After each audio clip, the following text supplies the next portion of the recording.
I feel nauseous, believe me. Never had a lot of shit come easy. Had to work hard, struggle just to be me. Had to and what was left over I put towards my dreaming. But the only thing in life that has meaning are the things you gotta work for, believe me.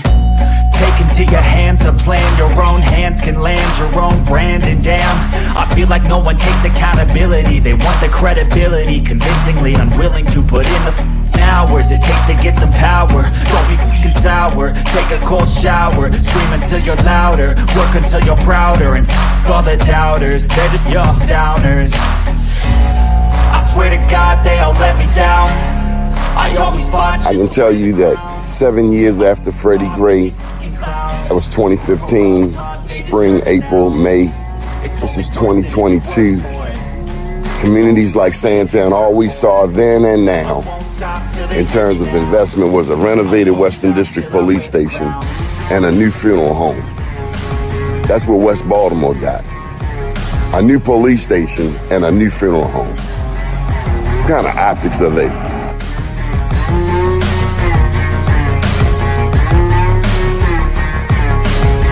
Was Freddie Gray any different than 1968 Baltimore riots? Dr. King's passing, killing, murder? This is the same? No, it wasn't. I mean, I think, well, first of all, people who are being violent and burning, that's, you know, all that's the same. But the point is what was the cause and what were they attempting to register? I always fought just to wear the crown. I'm off at these fucking clowns. I love you. They deserve an ounce. It's got next. And I'll be quiet. It's only worth it if you work for it. I won't stop till they hear me now. I won't stop till I wear the crown. I swear to God they all let me down. I always fought just to wear the crown. I'm off at these fucking clowns.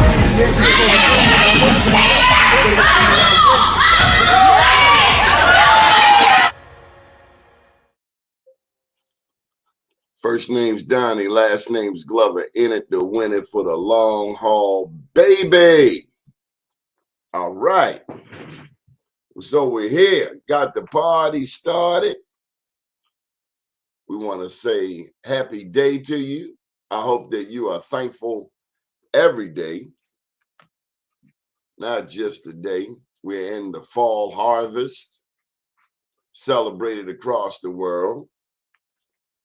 In the fall, you know, did all of the planting through the summer, and we do in the harvest. That's what traditionally happens this time of year. And in this country, it's come to be known as Thanksgiving, although I don't think you can say happy Thanksgiving to indigenous peoples, because they don't find it all that damn happy at all.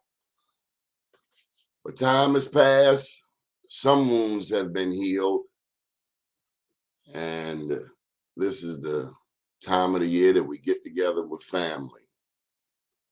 We've lost so many people. I don't know about you, but I've lost a lot of people. And it can be downright sad if you don't have the right perspective. I refuse to be sad. I was sharing with a loved one and a friend this is his first Thanksgiving without his moms. I understand that. I understand that pain, that emptiness. But I shared with him that they are with us. Call their name, and the ancestors are with us.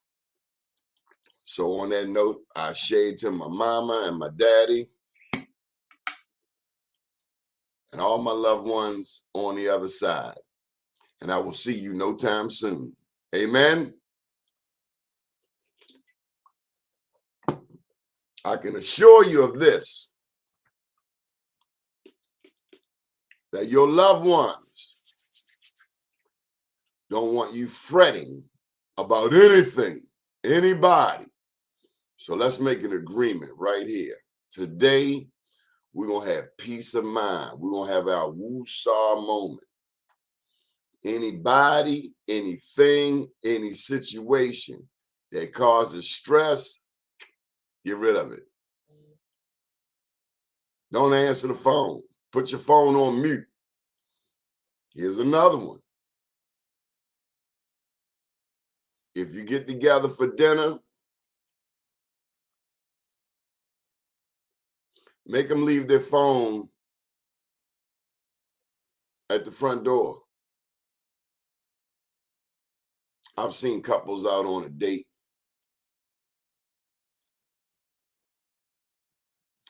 And they both down in their phone like this. Well, what was the point in going on a date if we're going to be doing this the whole time? That's not a date. Put your damn phone down. How are we going to enjoy each other if we both in our phone? You can't. Leave the phone. Put the phone down. You ain't missing nothing. Same text from the same people with the same stuff. New rule. New rule. New rule. This is for black people, white people, everybody across the board. Do not, you know what I'm going to say, do not finish the statement. Y'all finish it. Y'all know what I'm saying. Do not send a group text. Don't send me no damn group text with 20 people, whether I know them or not.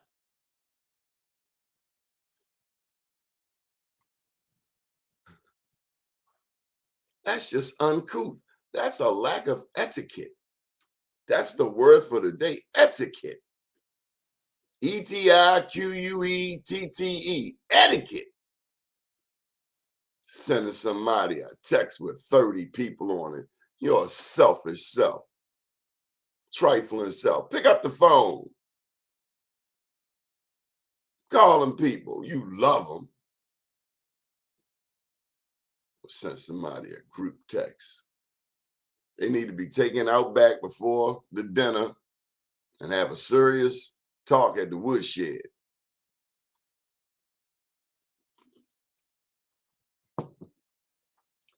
Enjoy your family. Check on your loved ones. I got some seniors I got to check on today. We had a guest set up, and maybe he thought I was talking about next Thursday. We're going to see how that works out. His name is Victor Pate. He works in New York City with returning citizens.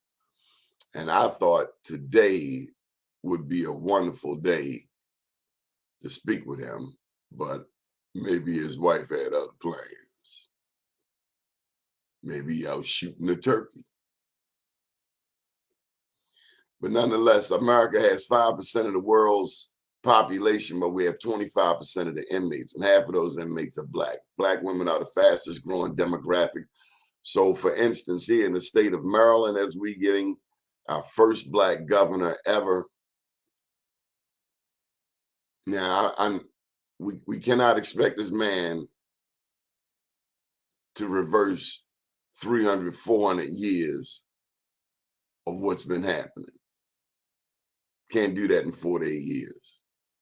But we can start making some strides. Mass incarceration is a major demon in the black community. It is a pebble in our shoe. It's a thorn in our side. It keeps us from prospering as a community because we keep getting locked up. We don't make guns, but guns are all around us, such that half of the murder victims in America are black. This woman told me once over at Johns Hopkins, a student, I now understand where she got her logic, but she said to me that most of the crimes in this country are committed by black people. Number one, it depends on what you call a crime. Because Donald Trump, if he is not a criminal, then I'll kiss your butt on the corner of Baltimore and Charles, and that's the center of town. He is a criminal. More than that, he's a traitor. Colluding with Russia?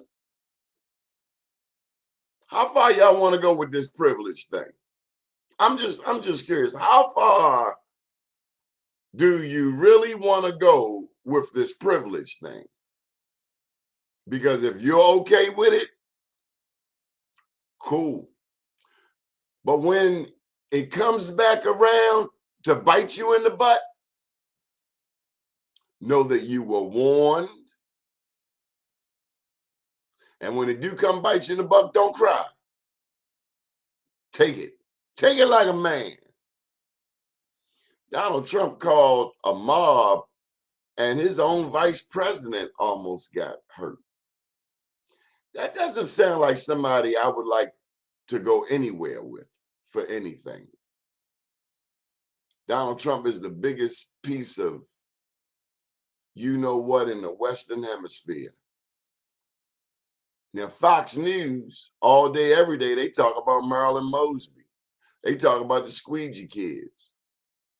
What they don't talk about is Donald Trump and how he's a traitor. And he has betrayed this country. He has misled, ill-informed people, like those who felt it necessary to scale the walls of the Capitol. But Fox don't ever talk about Donald Trump. They talk about the squeegee kids all day long. Does that seem racist to you? Fox went on and used our colors, our African liberation colors, and got black people to vote for term limits like it's benefiting us. I tried to tell these people, Professor Larry Gibson tried to tell the people, term limits, the legislation, question K, pushed by Fox, is not to our benefit. I don't care how sweet it looks, how good it sounds. And the only black people who are pushing it are black people who have never won an election.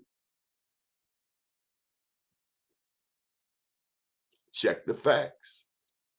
So you go get some losers to push legislation about winners?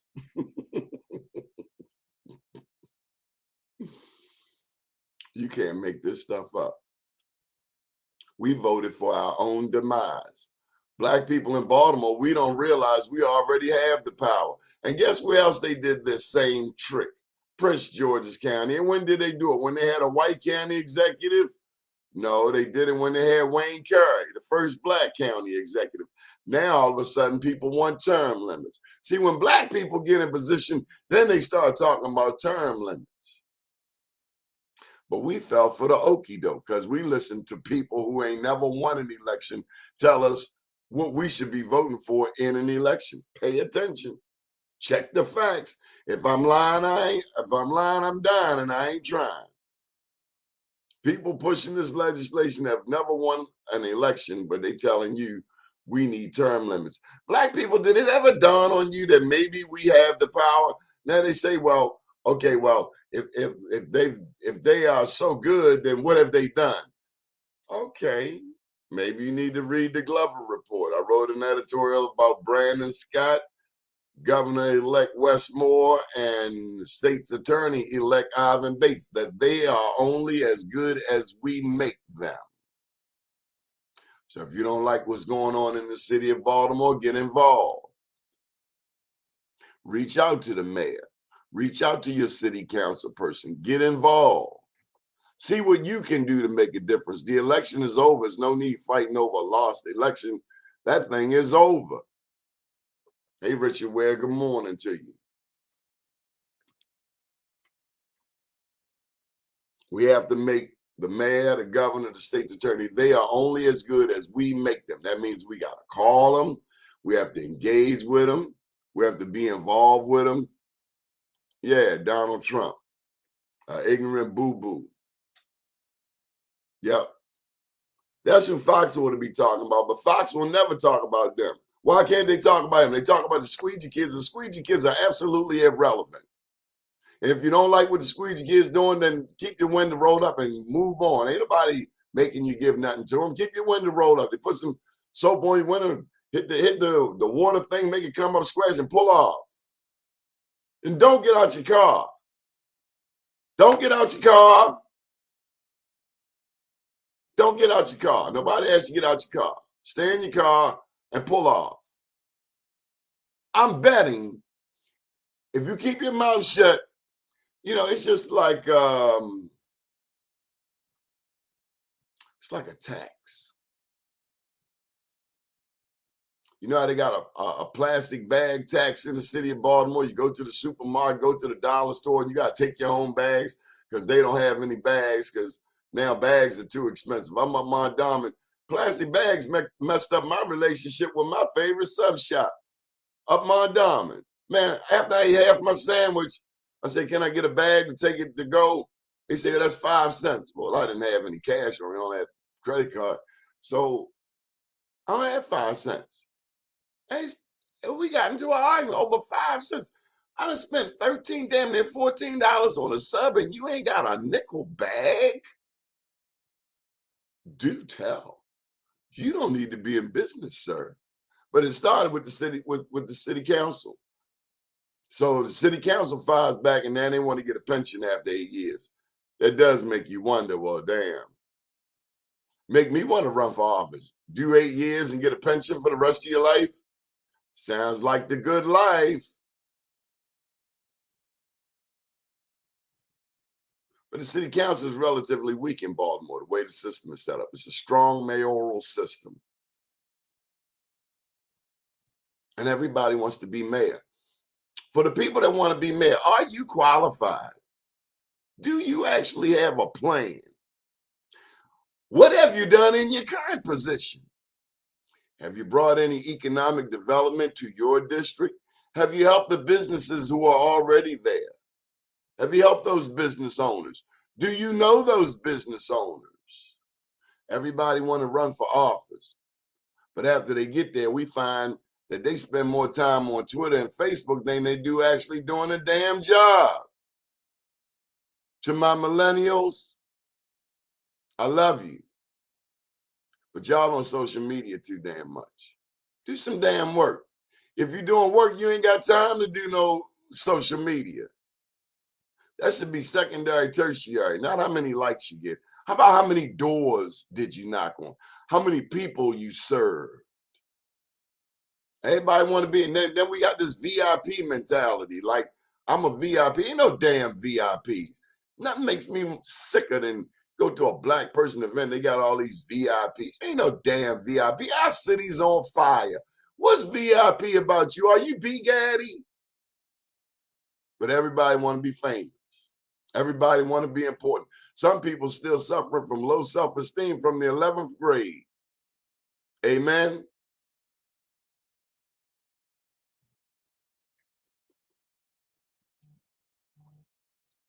Touting their alma mater.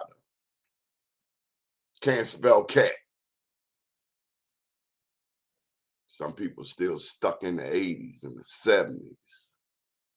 We ought to be involved in 2022 and making Baltimore a better place, talking to these young people on the corner, not being afraid of them. Had a conversation with a young man, over 45 years old. I told him I would help him get a job if he wanted one. He looked at me and didn't blink and said he worked for his family. I respect you.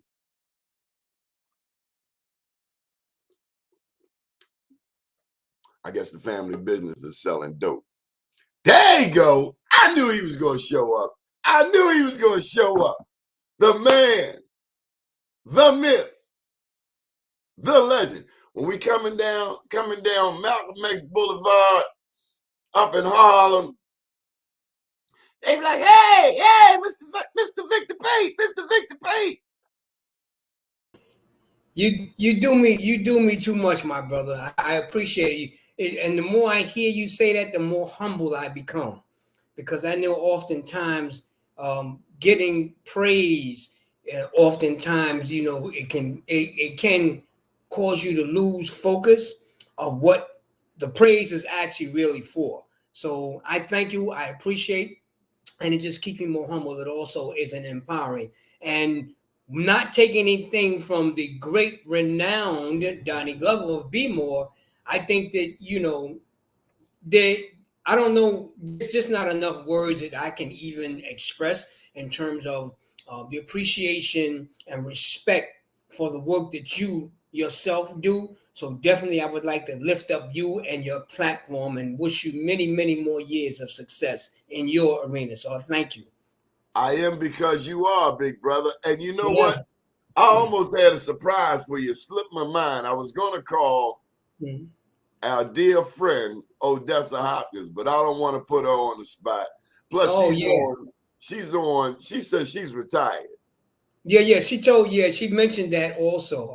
I think she was kind of saying, don't call me. Yeah. But I think that this might even be something she would definitely be enthused to be on. I mean, by surprise.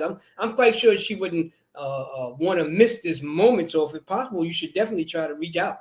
And if you can get her to join us for a few moments, I would appreciate it. Okay, so why don't you tell them? I got to go back to the Black Wall Street we did. It was supposed to be our second one at Amy Roof's. We get there, and I don't know. I think they couldn't accommodate the number of people we had, and they had switched over. It was not a Black-owned establishment at the time. And then you said, no problem. You said, we can go around. You said, I think we can go around to 116th Street to the Mist. Right. I remember that. And I think that was the one. Was that the one with the brother from Rikers who built the library on Rikers Island? That is correct. Yes, he was one of the honorees. That is correct. Yeah. Tell him about that, brother, man.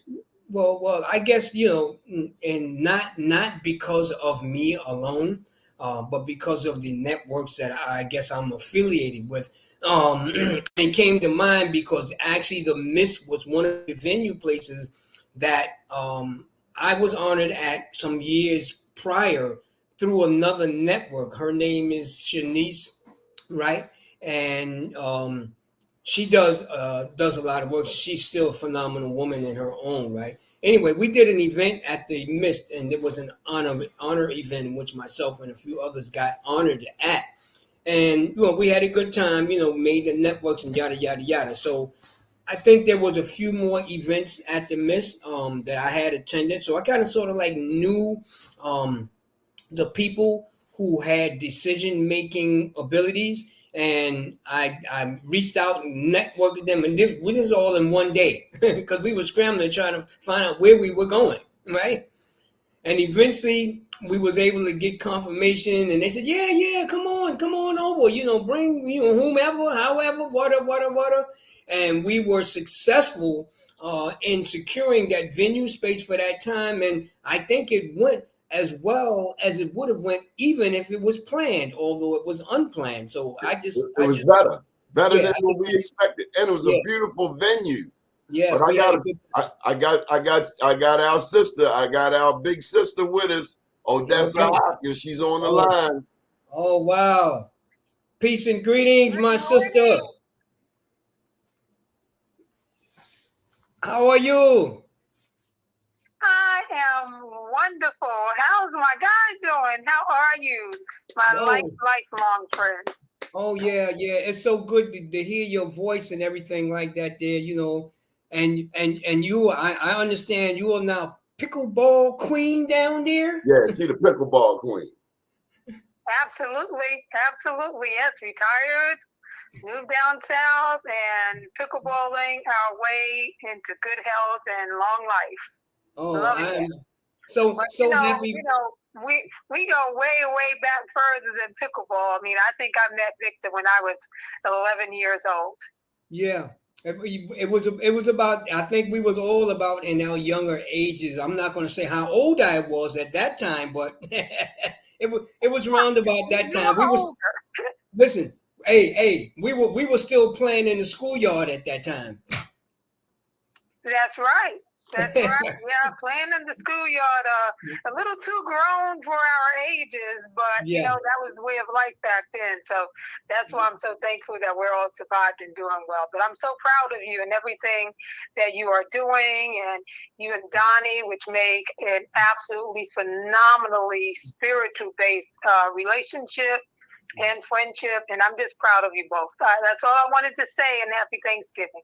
Thank you, sister. So good Love to you hear all. you. Blessing to you and Love your you family, too. your husband, and everything. And enjoy the rest of the Thanksgiving. Thanks, Vic. Love you. Thank you. Now Well, that really, we blessed now, man. We yeah, blessed. We didn't talk to the queen, man. That yeah, lady, heart of gold. And let me tell you, mhm, if she your friend, you're blessed, and that's right. count your blessings. And that's for life, my brother. Unfortunately, over this past weekend, we buried one of our colleagues that we grew up with. She also knows her.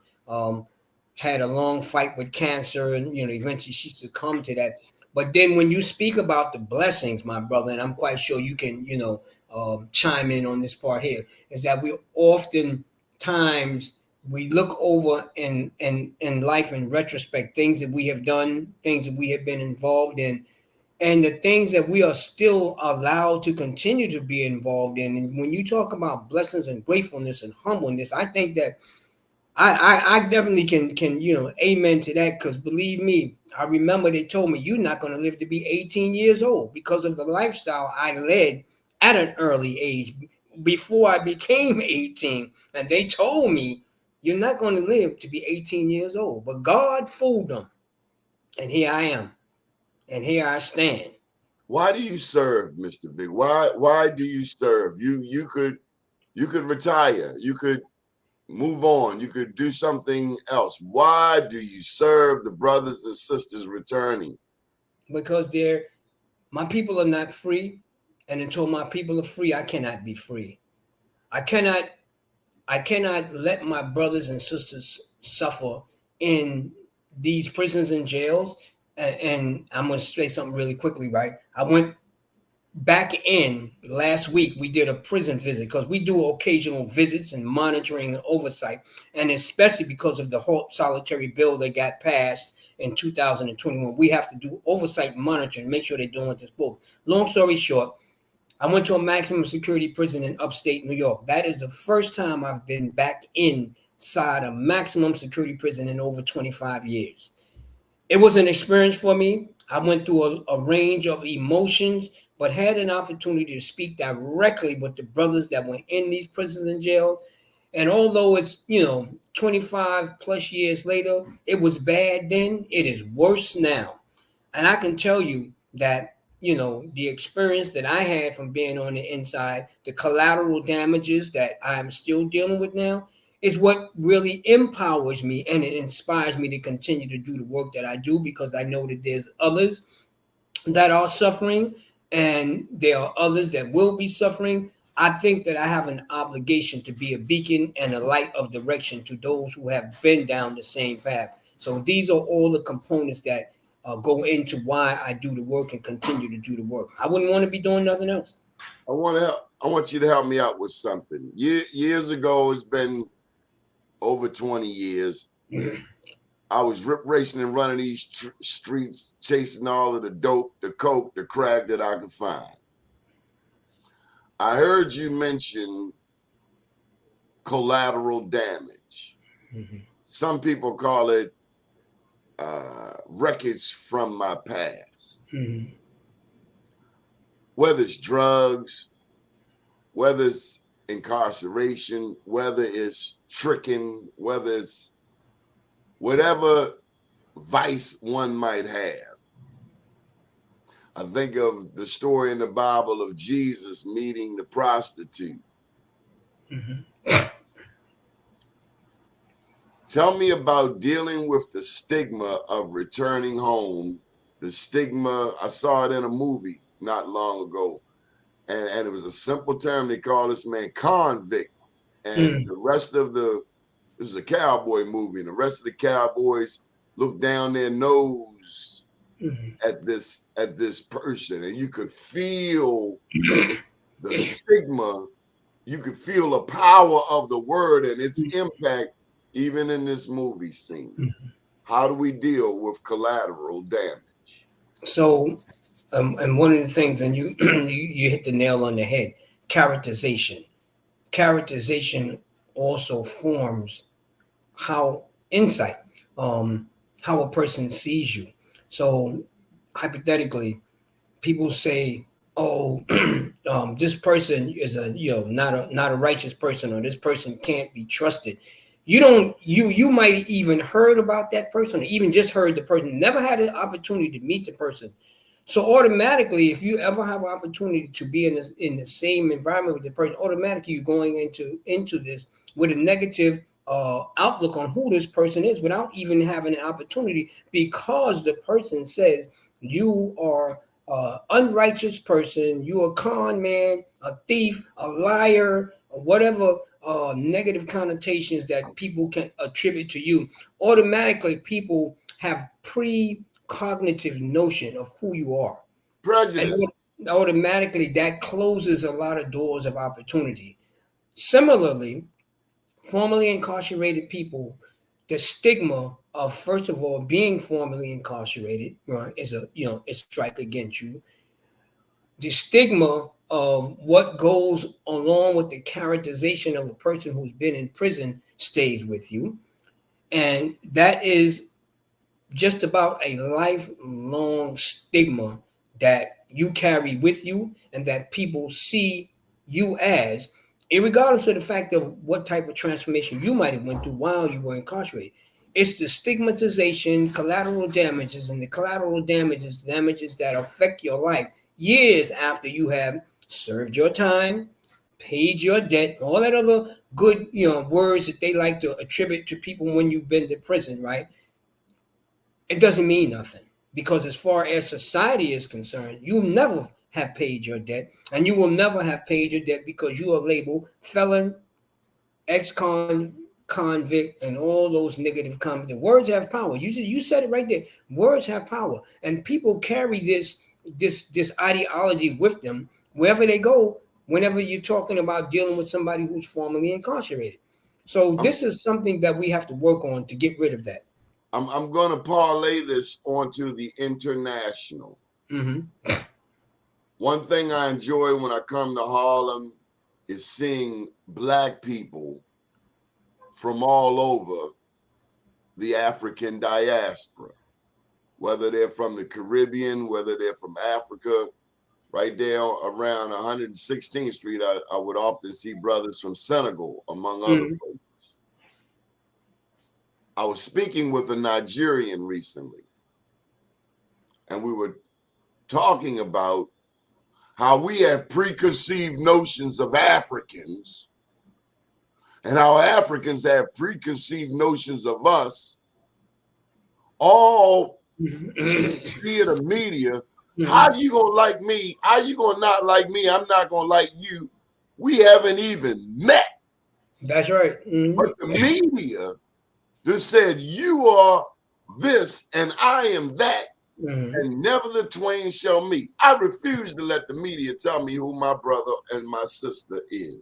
That's correct. And I think that's one of the things that we struggling even till today, after 400 plus years of physical slavery. We're now struggling to get away from the mental slavery. And unfortunately, some of our people still suffer from the effects of slavery. I think, in my opinion, my humble opinion, we know that there's been slavery in every ethnic group since the beginning of time. I think that Black people have been the most profoundly affected group of people slavery has ever been inflicted upon, because we still are struggling to release ourselves from that mental slavery. That speaks to the comparison that you made in terms of how we see each other, right? Might have the same color skin, right? How the media, all right, tries to dictate how we deal with each other. Guess what? That's part of slave orientation, because when we were brought over here, there was what? An orientation period where your mind had to be broken so that you would think a certain way. Same process we dealing with today. The media orientates people's minds into thinking that we need to be each other's enemy, or that we are so much different that one is better than the other based upon your geographical location. Like some Africans have the mindset, oh, you're not African. You're because you didn't come from Africa, but we are descendant from Africans. So how can we not be associated with the mother country, Africa? So that just goes back to the media, right? Which is one of the greatest propaganda machines that they ever created, that controls people's mind and what you think. So we as a people are still struggling to release ourselves from that mental slavery 400 plus years later, which is why I say we are the most profoundly affected group of people that ever endured slavery. Even though there's other nationalities that have suffered slavery, I think the black man and woman have been most profoundly affected. Goes back to collateral damages once again. Mr. Pate, why does Reverend Al Sharpton depend on you? Well, I wouldn't say he would depend on me. I wouldn't go that far. When it comes to returning citizens, it is my understanding that he understands how valuable you are to the movement.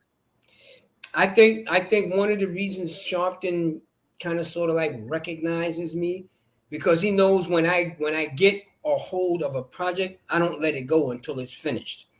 He has known of the work that I've done for, I think, about maybe 9 or 10 years.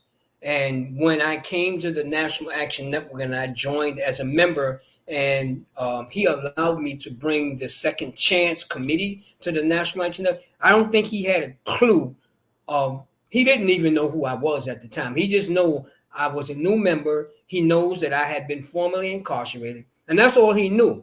And he knew that I wanted to begin a committee that would assist people coming back to our communities and navigating the reentry process. And that's all he knew. I think he began to really see how serious I was when he found out, like, most of the people at the National Action Network, like a lot of places they would go and they would be, and people would mention my name. And then it got back to him that, hey, man, I was at this event and somebody asked me that I know Victor Pate, and, they started talking about me, and everywhere, for the most part, people went, it was somebody who knew of my name, or either they knew of my work. I think more importantly, I think he really understood the significance and how serious I was when he found out that I was engaged in criminal justice legislative reform that would get bills passed, not just policy, but get laws passed. Hold up. You get laws passed? Yes, sir. I'm a part of it, not me, but just a small part of the coalition. So you don't have to be an elected official to get laws passed? No, you don't. Not at all. All you have to do is be a registered active voter and care about the mission statement or the concern at hand. Mr. Vic, I share that all the time, that voting is only one part of a much bigger picture. Because you voted. Now, it was tough getting us to vote, some of us, because we didn't vote. I mean, I got people in my family over 70. Well, I just voted for the first time. Okay, but now you vote. But that's just one step. We got to, number one, know what we voting for. Correct. There's a federal level, there's a state level, there's a city council level, a local level. 3 different levels. And you, Mr. Pate, you deal with elected officials on all 3 levels. That is correct. So we got to know who, we got to know what, we got to know. We can get certain things from the federal level that we can't get from the local. That's and vice versa. So we got to know our 2 U.S. senators. Every state has 2. That's right. We got to know our state senator, our state delegates. We got to know our city council person. That's right. We need their phone number. We need to contribute $20, $50, $100 to the campaign. That's right. And we need to go to their office and visit. Yes, that's a part of. It's more than just voting. Of course. People will call you up, Mr. Vic. I know they do. Mr. Vic, how do I get in touch with council person so-and-so? And it's nothing that they can't do. They can pick up the phone just like you picked up the phone. That's correct. And how do we get more engaged? How do we become more aware?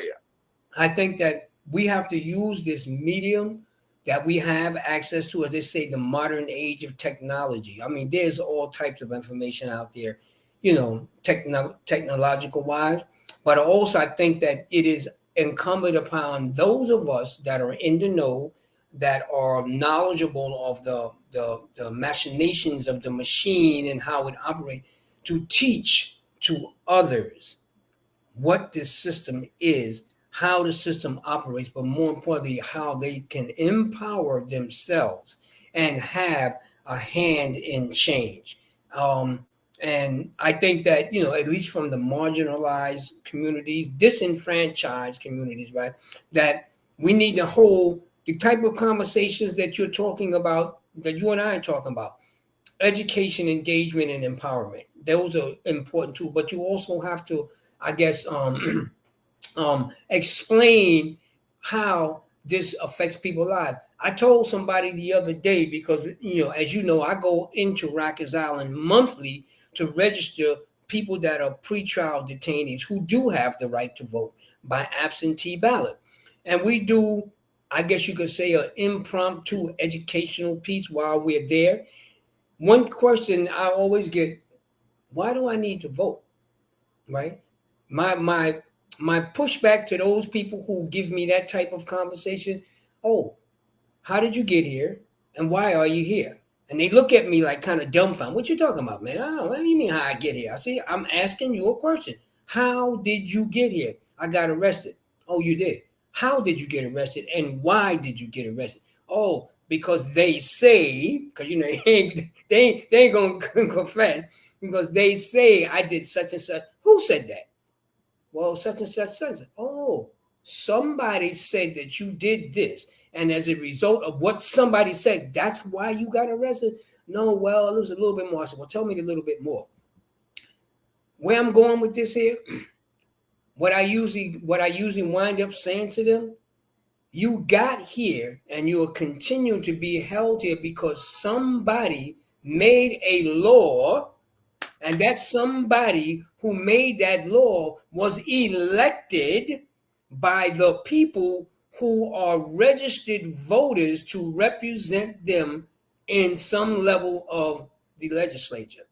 And as a result of that person that is a representative, they came up with laws that made it legal for them to arrest you for what they say is illegal. So guess what? By and large, you got here because of a vote. That's how you got here. And you are continuously being held by a vote. That's why you should vote. And they look at me and they just shake their head and walk away. Sometimes I'm successful in changing their minds. Sometimes I'm not. But that is usually especially for those of them that's incarcerated, where we do the voter registration and the absentee ballot registration. And they are naysayers against voting, and they don't see why it's important for them to vote. They don't have no interest in voting. Oftentimes, when I paint that small picture for them and I explain to them that by the vote, you still here. That's why you here, because somebody voted for a law that made it legal for them to arrest you for what they say is illegal. Not because you deserve to be here, but somebody voted for that law. That's why you here, by a vote. I'm not trying to get political, but have you been following the fight in Georgia between Raphael Warnock and Herschel Walker? I know you were in Georgia recently doing some advocacy work. You were getting people registered to vote. I mean, you were a part of that You are a part of that fight. All the way from New York, you down in Georgia with your soldiers trying to get people registered to vote. Tell me about Georgia. So, I mean, when you think about Georgia, I think that it's sad for me. It's heartbreaking because of the historical piece of the South and Georgia, and what I consider they were the core of the civil part of the states that was the core of the civil rights movement. The North didn't come along until later. That's why everybody made a beeline for the North. Mm-hmm. But when I think about the historical piece that goes along with Georgia and what they have gone through transformatively, through the civil rights, through slavery, through emancipation, and all of that stuff there, you would think that they would be one of the strongest states politically where people were engaged in the civic process, and they are not. I mean, they are not, and that's the bad part about it, is that they shouldn't even. What's happening between Warnock and Herschel is a shame, and even shouldn't be there. Man, Warnock should have been in there a long time ago. When I went to school in Atlanta, I learned that Georgia was 49th in public education. Mm-hmm. Georgia was 49th in public education. Also, Georgia had the largest number of slaves. Mm-hmm. Contrary to the state of New York, slavery ended in New York City as early as 1804. By 1804, slavery was abolished in the northern states. Right. I think public education has a lot to do with it. Mm-hmm. It does. I think history has a lot to do with it. I mean, mm-hmm. Georgia, Maryland, New York, we're still in the same boat. That's right. Whether you got free 40 years earlier or 40 years later, mm-hmm. the fight is real. It is. So, fight for slavery, freeing the minds from slavery. One important thing that we have to touch before we close out is the language. One thing I have learned from you, and I always want to get better, mm-hmm. is working on the language I use. Returning citizens is one of our 5 agenda items at Be More News and has been for the past 20 years because I live in Baltimore and half my people locked up. Mm-hmm. Help me reframe my language surrounding returning citizens. What can I say? What shouldn't I say? So, of course, you always want to try to refrain from using any negative or dehumanizing language that refers to a person that's incarcerated or either formerly incarcerated, because I think it's a continuum of the narrative of dehumanization that is often associated with a person that's incarcerated. So because you have a number, take away your name, just like in slavery, take away your name, give you a number, right? And they attribute all of these negative words to you as an incarcerated person so that they can desensitize the people who are responsible, overseers and slave watchers. So they can desensitize and not see you as a human being, which gives them ground to treat and say and do anything they want to you without feeling. That's one of the most important core pieces when you're talking about negative connotations for people that are incarcerated. So words that we try to stay away from, as I mentioned, ex-convict, felon, prisoner, right? Which are all words that that are attached to you to kind of sort of identify you. It's like a brand. So let me say it like this here. We look at this system of incarceration as another form of slavery. Just as you was branded in slavery, you are branded with names. That has a large effect because when people used to see a person with the brand, oh, you're a slave. We know you. Somebody owns you. Okay. When people say ex-convict, oh, you was in prison because you were an untrustworthy person. You did things illegal. It's a brand. Okay. So when you use those connotations, it automatically sets in a person's mindset what kind of person you are. It speaks to your character. It speaks to your trustworthiness. It speaks to your reliability. And it just overall changes a person's perception. So we try not to use those words, and we're working hard. As a matter of fact, in New York in 2021, we got a bill passed in our New York State legislature, which demands that the correctional system, the employment system, and anything that has to do with housing, education, and applications and things that they must strike the word from their forms. Even in prisons now, you're not to be referred to as an inmate.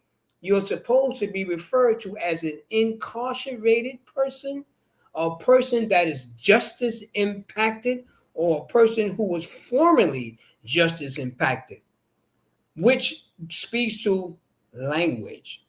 Now, there is a bill that's been passed in New York that even the guards can't call you an inmate. But of course, they still do, because it's a process of changing the mindset. So any negative words is felon, convict, prisoner, are words that we refrain from using, and we ask people to not use those words when you're speaking to even officials. And I see how difficult it is for them, because we visited a prison last week, and even the warden, he vacillated between inmate and incarcerated person himself. He vacillated back and forth. Yeah, there you go. And he had to say, oh, you have to, because that goes to show you how cognizant the penal system is aware. But you have some people who they just refuse to attach a human person, right, to a person who's incarcerated, and they continuously say inmate until that situation comes closer to home.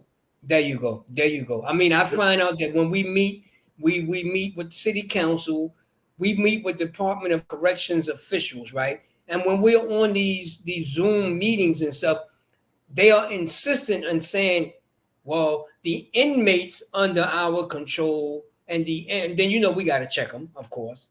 We got to check them, because we don't let them get away. Every time I'm no sorry, that there's a law that says you can't use that word and you should not use it. And we respectfully ask that you use this word instead. And you should see their faces. But press conferences, same thing. You know what I'm saying? And people are so used to using that word because it's a stigmatizing word. And it's something that's easy and basically means you do not have to talk to or treat a person as a human being. But, it reminds me of terrorism. They demonize Muammar Gaddafi, Osama bin Laden. But to me, Donald Trump is a worse traitor, a worse person than all of them. He is, but he's accepted. Yeah, he's accepted. Yeah, him and Jeffrey Epstein. So look, with only a couple of minutes, I got to get this one important. This might be the most important question I ever asked you online. Big brother, they're killing people in Baltimore. Quite often young black men. As you know, half of the murder victims in America are black, half of the murderers in America are black. I don't know why. It's mind-blowing to understand how a group of people who only make up 15% of the population, are 50% of the inmates, 50% of the murder victims, 50% of the murderers. How do we stop this murder in Baltimore? As was anything, I don't have the abracadabra stick or the abracadabra answer. I think that one of the most important things for us as a people, right, is the ability to communicate with one another and educate. I think that because oftentimes in our communities, we're taught, and even till today, we're still trying to struggle over trusting one another. You know what I'm saying? Being my brothers and my sisters' keepers. These are things that we still struggle with today. I think that there needs to be a real effort by our communities in talking to one another, because our people are suffering. there's underlying causes to why people commit crimes and underlying causes as to why people victimize their own people. And a lot of that goes back to mental health. A lot of I that think so too. goes I back. gotta tell you, Mr. Vic, I And gotta know tell you, it. Mr. Vic, this is a true story. I swear to beans to you. I cannot make this up. Mhm. It is a young man over on the strip. Every neighborhood has a strip Mhm. where you go to the store. And it's nothing but young people, and that's why I'm always seeking wisdom on how to better engage those who want to be engaged. Mhm. We were able to get one young man recently in a GED program. Mr. Vic, I said to this I'm walking across the street to the store, and I'm pretty focused because you know you're gonna get the detractors. Hey, OG, we got this, we got that. This one young man who I've spoken to before, he said he got coke. I said, I don't get high. Mhm. This young man proceeded to say, are you ready? He said, you ain't got to get high to buy coke. Mhm. What kind of stupid was he stuck on? Mhm. I don't get high. Mhm. You ain't got to get high to buy coke. Then why would I want it? So the mental illness is not just with substance abusers. The mental illness is also with the predator, terroristic, wannabe drug dealer, because the real drug dealer is moving ships, not a bag of files. That's right. Mhm. Who's targeting his own people. Now, we got a lot of white addicts that come to my community from all over because they sell more dope here than maybe in New York City. They sell more dope here than they sell anywhere.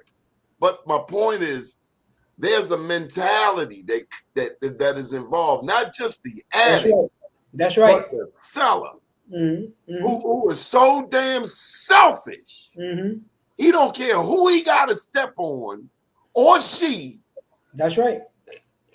And so my question is, after you done got all of the money, you done screwed all of the women, you done stole all of the dope, and your community looks like worse than Afghanistan, Beirut. Now what? What happens after you made all the money and sold all the dope? Now what? What next? And then to me, even to expand on that further, what have you done for your community to enhance or improve your community? However, looking further down the line, what are they going to say about you when you have to answer that eventual call that we all have to answer, that place that we're all headed when it's all over? What are they going to say about you? What did you do with the life that you were given? What did you do with this responsibility of helping, educating, and guiding you? What did you do with your life? Because that's the eventuality for all of us. We're going to be judged on what did we do with our lives. So all of the money, all of the cars, all of the bling bling, all of the women will be to naught at the end of the day. And that's something that's going to be the eventuality. And that's one thing, if we got nothing else in common, we're going to be gone one day. What are we going to leave behind so that people will know that we were here? But more importantly, what are we going to leave so that others can step onto that platform and build upon that and help the community and help the society? What are we going to leave? That's important. I gotta ask you this before I go. I know we're almost done. What made you go down this path? Was there an aha moment?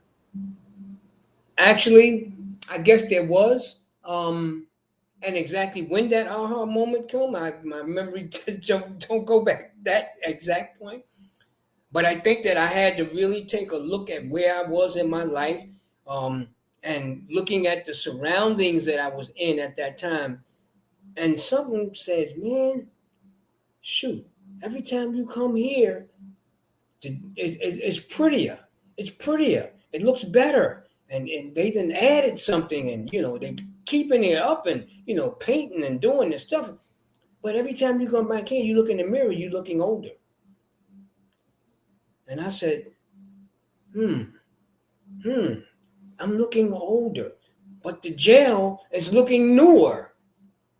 So while I was regressing, the jail was progressing. And one thing that really stuck out for me, that they always had a cell, they always had a prison uniform for you, they always had all the accessories that you needed, like you was in a hotel: towel, toothbrush, toothpaste, soap, all that good stuff that you need to be able to endure where you were at. But then every time you come back, you're older and older and older. And then in some cases, some people never made it back out. I think that scared me more than anything else, is to go in and not be able to come back out. And I had to make a conscious decision at that point that in order for me to break that cycle, I had to change my mind. And I had to change my mind to the point that I had to be just as determined as I was committing crimes and doing what I was doing. I had to be 3 times as determined as to not to come back and to do everything in my power to change the miserable system. So I think that was my aha moment. When it came, I don't know, but it came. Mr. Vic, when I'm walking down the street with you in Harlem, you like 8 feet tall. And I'm only 5'2", right? People calling you from all over. It's an honor to know you. It's Likewise. A pleasure to work with you. I'm grateful for your friendship, grateful for Odessa, and grateful for the work that we do. Myself included, my brother. It's always an honor. Any space and place that we can share together and time together and build and educate our community, because like I say, you've been doing what you've been doing for a long, long, long time, and you're definitely a beacon of hope for our communities and our societies, and I just wish you many, many years of positive success. Always appreciate you. Miss Gwen Levy could not stop bragging about you. Well, she could not stop. Man, this lady goes on. You mentioned Mr. Victor to her. Oh my God! Get ready for about 20 minutes of commentary. 20 minutes. Yeah, matter of fact, that reminds me, I got to reach out to her, because we kind of sort of we keep in touch. You know what I'm saying? But even more importantly, what I'm looking for, and I'm going to be talking with you, that forum that you created for all of us with the advocates in there. We need to do another one of these, update to see where we are, what we're doing, and just how we need to be able to sew things together. She said it was the greatest trip she'd ever been on. Mm-hmm. And I'm glad she was able to come. I enjoyed her and her friend that came with her. And I think that we need to do a little bit, more things like that there. And I'm looking to come down there to visit you too, brother, because we got to do something where I visit you in person and recognize and honor you and all the great work that you do. Because of course you say Donnie's name last time. I don't measure up to Donnie's name, but we got to do something. I'm your little brother, but I would like to visit the prisons with you. I would like to go to Rikers with you. Yeah, well, that's something we've been doing on a regular basis, and we'll continue until we are successful in getting some of the changes made. But I'm going next week, as a matter of fact, to do another round of voter registration education, and we're looking hopefully sometime in January to begin our voter education curriculum on Rikers Island. So stay tuned. How would you want people to get in touch with you, Mr. Vic? Two ways. My email, right? And it's Victor, like my first name, P as in Paul, T as in Thomas, 570@gmail.com, or by phone, 646-229-9869. And I have to say this all the time. I get a lot of calls from a lot of people, and sometimes I maybe not answer, but I won't know what you want unless you leave a message. So that's two important ways to get in touch with me. Yeah, you have to leave me a message, because sometimes I don't know who you are and your number is not going to come up with a name. But don't say I'm unreachable. There's a way to reach me, email and or phone or voicemail. Good deal. We love you, Mr. Vic. Have a I love you powerful too, day. brother. Call me if you need. Enjoy. Many blessings to you. Enjoy the day. Thank you so much. All right, brother. Be well. Yes, sir. All right. Well, that's all for the day, folks. My name's Donnie Glover. Hug somebody. Me, myself, I got to do some cleaning up before I go get out this door. I got some cleaning up to do.